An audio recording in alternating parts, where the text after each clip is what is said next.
జై అమరావతి, జై ఆంధ్రప్రదేశ్.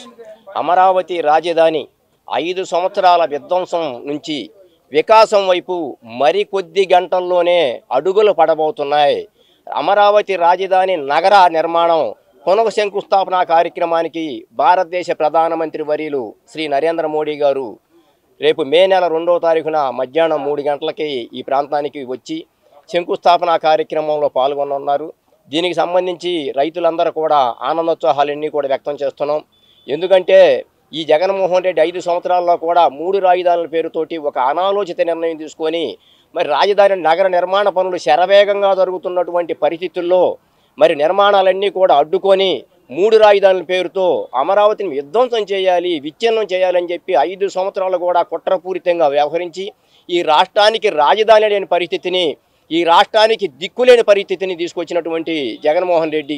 కానీ కూటమి ప్రభుత్వం అధికారంలోకి వచ్చిన వెంటనే నారా చంద్రబాబు నాయుడు గారు ఈ ప్రాంతంలో ఉన్నటువంటి కంప చెట్లు, ముళ్ళ చెట్లు అన్నీ కూడా తొలగించి మరి అప్పటికి మరి నిర్మాణంలో మొత్తం ఆగిపోయినటువంటి ఆ పనులన్నీ కూడా ఆ నిర్మాణ సంస్థలు గుత్తేదారులందరూ కూడా పిలిపించి మరి వాళ్ళు ఎంతవరకు చేశారో వాళ్ళందరూ కూడా ఇవ్వాల్సినటువంటి అమౌంట్లు మొత్తం కూడా క్లియర్ చేసి నిధులన్నీ కూడా ఇచ్చేసి వారు మళ్ళీ స్వచ్ఛందంగా, ఎందుకంటే మరి 5 సంవత్సరాలు మరి గ్యాప్ తర్వాత మరి నిర్మాణ పనులన్నీ కూడా వ్యయం కూడా పెరిగింది కాబట్టి వారందరూ కూడా ఆ కాంట్రాక్టులన్నీ కూడా స్వచ్ఛందంగా రద్దు చేసుకొని మళ్ళీ కాంట్రాక్ట్ సంస్థలను పిలిచి మళ్ళీ టెండర్లు మళ్ళీ పిలవటం జరిగింది.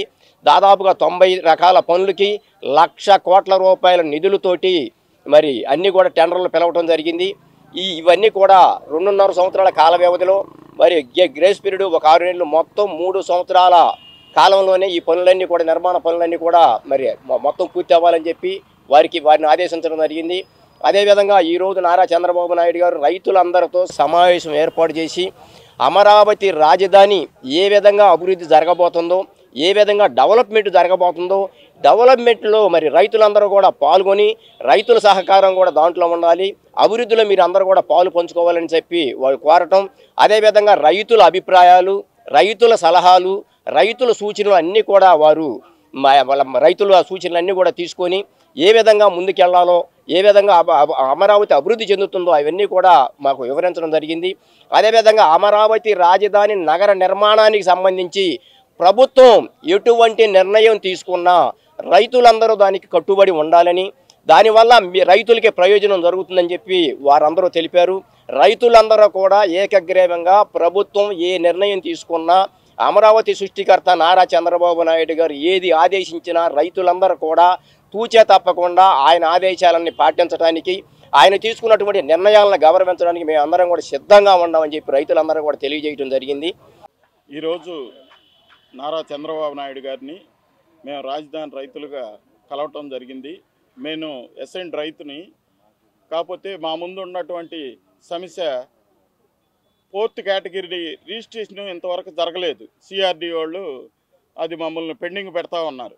కాబట్టి మేము సీఎం గారికి ఆ విషయం చెప్పాము. చెప్తే ఈరోజు నుంచి నారాయణ గారికి మా ముందే చెప్పారు, ఫోర్త్ కేటగిరీ అది రిజిస్ట్రేషన్కి ఎమ్మటే దాన్ని తీసుకోమని చెప్పారు. ఎమ్మటే మాకు రిజిస్ట్రేషన్ అవుద్ది. అలాగే ఇంకొక విషయం కూడా చెప్పడం జరిగింది. ఈ పారిశుద్ధ్య కార్మికులు ఏదైతే ఉందో వాళ్ళకి ఈ ల్యాండ్ పూలింగ్కి వెళ్ళిన టైంలో వాళ్ళందరినీ రైతు కూలీలుగా పనిలోకి తీసుకున్నటువంటి సందర్భంగా వాళ్ళకి జీతాలు చాలట్లేదు సార్, వాళ్ళకి వచ్చిన జీతాలు కూడా సరిగా టయానికి ఇవ్వట్లేదని వారి దృష్టికి తెలియపరిచాము. అది వాళ్ళకి జీతాలు కూడా పెంచమన్నారు. రాజధాని రైతు కూలీలుగా వాళ్ళు పనిచేస్తున్నప్పుడు ఆ ఏరియాలో ఉన్నటువంటి వాళ్ళని ముందుగానే పనిలోకి తీసుకోండి, వాళ్ళకి పనులు కల్పించండి, వాళ్ళకి జీతాలు సక్రమంగా వేయాలని చెప్పి చెప్పడం జరిగింది. అందుకు మేము సీఎం గారికి ధన్యవాదాలు తెలియజేశాం. రాజధాని గురించి మా రైతాంగం అంతా వాళ్ళకున్న సందేశాలన్నీ అడిగారు. ఖచ్చితంగా చంద్రబాబు గారు ఆ సందేశాలకు సమాధానం ఇచ్చాడు. ఖచ్చితంగా సందేశాలను తీరుస్తా అన్నాడు. పోతే మన జగన్మోహన్ రెడ్డి ఆనాడు హైదరాబాద్ని చంద్రబాబు గారు డెవలప్ చేశారు. డెవలప్ చేస్తే ఆనాడు అన్న రామారావు గారు 6 సంవత్సరాలు, చంద్రబాబు గారు 9 సంవత్సరాలు పరిపాలన చేశారు. చేసిన దానికి తొత్తమ నాయకులు కూడా, ఆయన తర్వాత వచ్చే నాయకులు కూడా చాలా దానికి సహకరించారు. ఇప్పుడు చంద్రబాబు గారు డెవలప్ చేస్తాడని చెప్పి 33,000 ఎకరాలు చంద్రబాబు గారికి ఇయటం జరిగింది రైతాంగం. దానికి తగ్గట్టుగా ఆయన డెవలప్కి కంకణం కట్టుకొని కొంతవరకు చేశాడు. కానీ ఒక విధ్వంసకారుడు జగన్మోహన్ రెడ్డి ముఖ్యమంత్రిగా వచ్చాడు. జగన్మోహన్ రెడ్డి ముఖ్యమంత్రిగా వచ్చినాక ఇది విధ్వంసం చేశాడు, ఇది నాశనం చేశాడు. రాజధానిని, ఒక ఆంధ్రప్రదేశ్ని నాశనం చేశాడు ఆయన. అటువంటి పార్టీ అది రాజకీయ పార్టీ కాదు, అది విధ్వంసకర పార్టీ. అతని మీద 1,00,000 కోట్ల రూపాయలు అవినీతి ఆరోపణలు ఉన్నాయి. అవినీతి ఆరోపణలు ఉండా కూడా అతను ఒక్క వాయిదాకు కూడా అతను పోలా, అతను నిరూపించుకోలా. నేను స్వచ్ఛందంగా ఉండానని చెప్పి అతను పోకుండా, కోర్టుకు పోకుండా 5 సంవత్సరాల నుంచి తిరుగుతూ ఉన్నాడు. ఇప్పుడు 360 కోట్లు అతని మీద ఆరోపణలు వచ్చినాయి లిక్కర్ స్కామ్లో. ఇటువంటి నాయకుడు బయట తిరిగితే రాబోయే రోజుల్లో ఇంకా 40,000 ఎకరాలు తీసుకోవాలని చెప్పి బాబు గారు చెబుతా ఉన్నాడు రాజధాని డెవలప్మెంట్ కోసం. సరే, రాజధాని డెవలప్మెంట్ కోసం తీసుకుంటే రైతులు ఇచ్చేదానికి సుముఖంగా ఉన్నారు. కానీ ఈ నాయకుడు మళ్ళా వస్తే విధ్వంసం సృష్టిస్తాడు. ఇతను మరలా రాకుండా ఇతన్ని అన్ని కేసుల్లో శిక్షపడేటట్టు చేయాలని చెప్పి మా రైతాంగం కోరటం జరిగిందని చెప్పి మీ అందరికీ నేను తెలియజేస్తా ఉన్నాను. బాబు గారితో, రాజధాని రైతులు ఒక ముఖ్యమంత్రి గారితో సహృదయంగా మాకు మాట్లాడటం బాగా అదృష్టంగా భావిస్తున్నామండి. ఎందుకంటే మా అనుమానాలన్నీ నివృత్తి చేసుకున్నామండి. మొట్టమొదటిగా మేము అమరావతి రాజధానిగా ముందు పార్లమెంట్లో ఒక చట్టం చేయమని అడిగామండి. దానికి 10 సంవత్సరాలు ఉమ్మడి రాజధానిగా హైదరాబాద్ ఉంది కాబట్టి అప్పుడు చేయడానికి కుదరలేదు. ఇప్పుడు పార్లమెంట్లో చట్టం చేసి అమరావతి ఏకైక రాజధానిగా నోటిఫికేట్ చేస్తామని చెప్పి హామీ ఇచ్చారండి.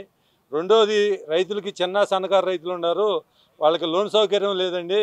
మరి మీరు ఇచ్చే కవులు కుటుంబ అవసరాలకే సరిపోతున్నాయి, మరి పెళ్ళిళ్ళకి కానీ లేకపోతే వేరే అవసరాలకి కావాలి, హాస్పిటల్కి కానీ కావాలంటే మరి లోన్ లేదండి. మరి ఒకసారి ప్లాట్ అమ్ముకుంటే రెండోసారికి లేదు, అంతా చిన్నకారు రైతులు ఉన్నారు కాబట్టి వాళ్ళకి లోన్ సౌకర్యం కావాలని చెప్పి అడిగామండి. దాన్ని కూడా లోన్ సౌకర్యం చేస్తామన్నారండి. మళ్ళీ ఒక రైతు మరి 44,000 ఎకరాలు తీసుకుంటున్నారు కదా, మరి అమరావతి గురించి ఏంటంటే ఆయన ఒకటే మాట అన్నారండి, మీకు మున్సిపాలిటీ కావాలా మహానగరం కావాలా అని చెప్పి ఒకటే మాట అనే తల్లికి మాకు మహానగరమే కావాలండి, అమరావతి అభివృద్ధి చెందాలి. మేము మీతోటి పూర్తి నమ్మకంగా ఉండబట్టే మేము 29,000 మంది రైతులు 34,000 ఎకరాలు 50 రోజుల్లో ఇచ్చామని చెప్పామండి.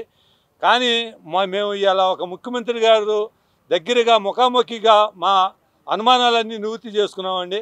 దానికి చంద్రబాబు నాయుడు గారికి మేము ఎంతో రుణపడి ఉన్నామండి. పోతే మోడీ గారికి 2వ తారీఖు మోడీ గారి సభకి మీ రాజధాని రైతులు అందరూ రండి, మీకు ప్రత్యేక గ్యాలరీలు ఏర్పాటు చేశాము, మీరు అందరూ వచ్చి సక్సెస్ చేయాలని కోరుకున్నారండి. మేము ముందుగానే అందరూ ఫ్యామిలీలతో సహా వచ్చి మోడీ గారిది ప్రోగ్రాం సక్సెస్ చేస్తామని చెప్పి కోరుకుంటున్నాం.